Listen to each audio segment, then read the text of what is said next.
Moral injury can occur at the time of the event or any time later in life. Brett Litz, a VA psychologist, defines moral injury as perpetrating, failing to prevent, or witnessing events that transgress deeply held moral beliefs. There are various treatments for moral injury. An important point is that treatment methods for PTSD are not adequate to treat wounds of the soul and the spirit. One of the treatment methods is a medical mental health model. The center with the most experience at this is at the San Diego Naval Medical Hospital, their moral injury, moral repair center. It's a group therapy that involves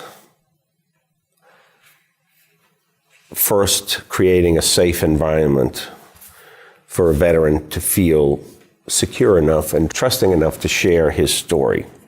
I'd like to add to the moral injury definition. In my work, one of the aspects that I've realized is that when a person signs up for a noble cause, which many young men and young women do, and when they find that noble cause has been compromised by a situation that they have found themselves in, then that results oftentimes in a moral injury that may or may not be realized at that moment. Oftentimes it is, but oftentimes it's repressed and manifest in ways that are not healthy or functioning, which according to some of the therapists find that that's sometimes part of post-traumatic stress disorder, is that underlying moral injury.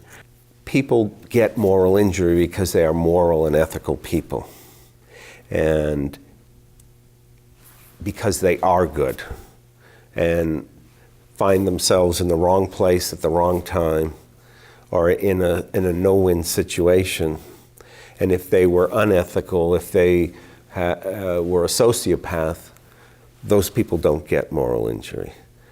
I also wanted to share some of the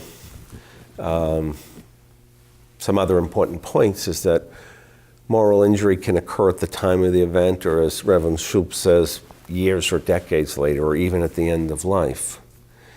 Some common events that can cause moral injury in soldiers is killing enemy soldiers, killing innocent women, children, and elderly, like in the My Lai massacre in Vietnam. Collateral damage.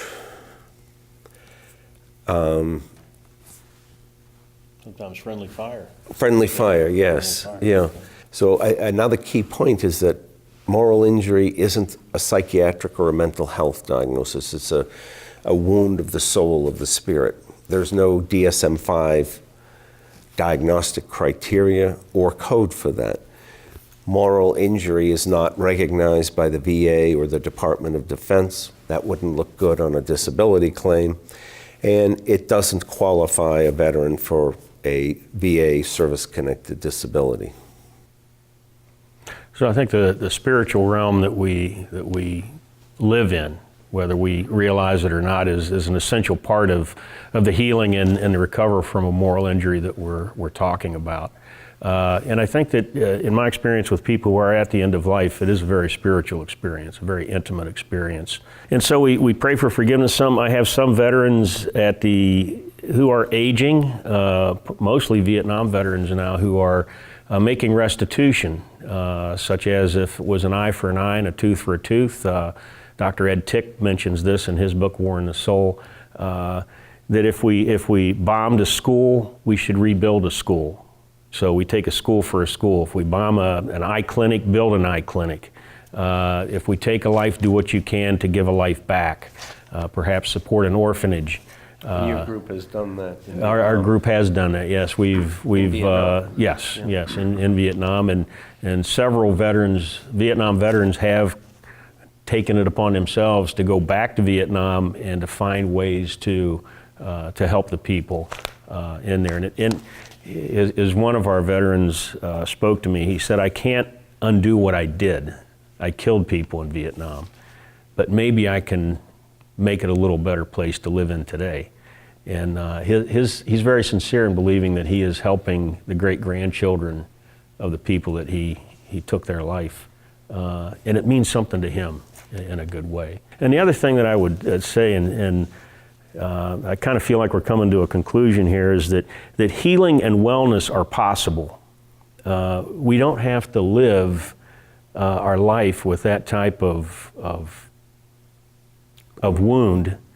It can be, there's healing and wellness, and I think that's what we want, and that's what we owe to our veterans and their families.